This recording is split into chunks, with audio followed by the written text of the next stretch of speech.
falar um pouquinho de saúde agora? Elas podem aparecer por um vírus, um fungo, por exemplo. Eu estou falando das doenças infecto-contagiosas.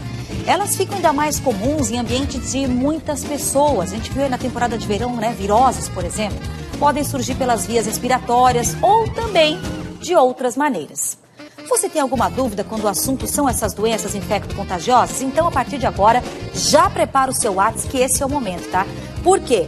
Para a gente falar mais, então, sobre esse tema, eu vou conversar agora com o médico especialista, ele é infectologista, o doutor Luiz Henrique Melo. Muito boa tarde, doutor. Obrigada pela vinda aqui. Obrigado pelo convite. A gente falou um pouco agora aqui da temporada de verão, virose. Quando a gente fala em doença infecto-contagiosa, não, a temperatura, verão, inverno, calor, não quer dizer, pode aparecer. Exatamente, estamos num país tropical, onde novidades acontecem. Já foi divulgada os dois primeiros casos de doença do Nilo do Ocidente no Brasil, que é transmitido pelo mesmo mosquito que transmite dengue, chikungunya, febre amarela. Olha só. E cujo hospedeiro também são as aves, então é uma doença preocupante, porque ataca o sistema nervoso central.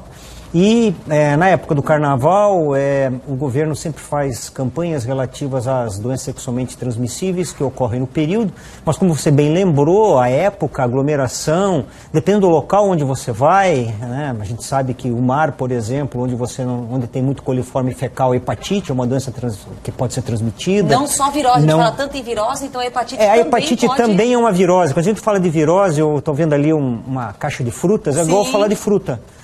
O HIV é um vírus e a gripe é um vírus. Quer dizer, falar de virose sem especificar qual fica um tema muito abrangente. Mas, sem dúvida, nessa época de verão, época de viagem, nós temos oportunidade de adquirir doenças relacionadas a diversos aspectos, seja aglomeração, seja locomoção, seja exposição ao mosquito. Aqueles que não vão para o carnaval, mas vão para a área rural, também têm riscos relacionados. Então, é importante ter noção dos riscos e procurar evitá-los. Independente de idade, ou as crianças ou idosos acabam sendo mais frágeis, ou dependendo da situação, não quer dizer a idade, não importa. De novo, aí a gente está falando de imunidade. Imunidade é um conceito muito amplo, né? Sem dúvida, as pessoas nos extremos da vida são mais suscetíveis, são mais vulneráveis, sejam as crianças, porque o sistema imunológico ainda não está totalmente formado, sejam os idosos, porque existe a senescência, existe uma diminuição da imunidade nesse período. Esse é o motivo pelos quais não se recomenda vacinar crianças para febre amarela, porque é um vacino com vírus vivo, e acima dos 60 anos é preciso ter uma recomendação médica autorizando a vacinação. Esse início de ano de 2019, ele trouxe essa questão da febre amarela, que o doutor acabou de falar agora, né? Ressurgiu muitas vezes esse debate, chamou até, inclusive, a comunidade para a questão da imunização. A gente ouviu falar muito do escorpião também. O que é importante destacar, na opinião do doutor, então, quando a gente fala de imunidade? É a gente se cuidar em primeiro lugar, né? Indivíduo ter os seus cuidados. É possível prevenir? Sem dúvida, tem várias formas de prevenção. Obviamente, a prevenção mais efetiva, mais discutida são as vacinas. E a febre amarela é um grande exemplo. Houve muita discussão, muito debate relativo à segurança da vacina. Muitas pessoas são contrárias à vacinação, pretendendo com que se tenha imunidade natural, que seria mais duradoura, o que é uma bobagem, porque a doença traz consigo os riscos relativos a ela, e as vacinas são todas muito seguras, né? O estoque de vacina febre amarela foi totalmente refeito, então agora não é mais vacina fracionada, é a vacina integral. Isso tudo traz uma tranquilidade maior, mas as pessoas têm que buscar a vacinação. Não existia antes locais onde a vacinação era recomendada e atualmente a recomendação é vacinar no país todo, porque todo o país virou agora de risco para a questão da febre amarela. Existem também outras recomendações de doenças não vacinais, transmitida por mosquito, por exemplo, no qual você usa repelente. Existe doenças transmitidas sexualmente, que não tem vacinas, no qual você usa o preservativo. Então, diferentes formas de doença, diferentes formas de prevenção, e muitas vezes você precisa usar todas, né, porque você está exposto a riscos preveníveis através de vacina, outros não. Então é importante entender esse processo. E nesse sentido, o Brasil e o Ministério da Saúde têm sítios na internet bastante interessantes, com informações acessíveis, de fácil entendimento. Na época do carnaval a gente tem a distribuição dos preservativos, mas parece que é só no carnaval. As unidades de saúde fornecem gratuitamente preservativos durante todo o ano, e isso é muito importante ser salientado. Joinville chama a atenção os últimos dados, inclusive, na questão dos jovens. na terceira idade também. Então a gente está lidando com duas situações que precisa de consciência e responsabilidade e atitude, né?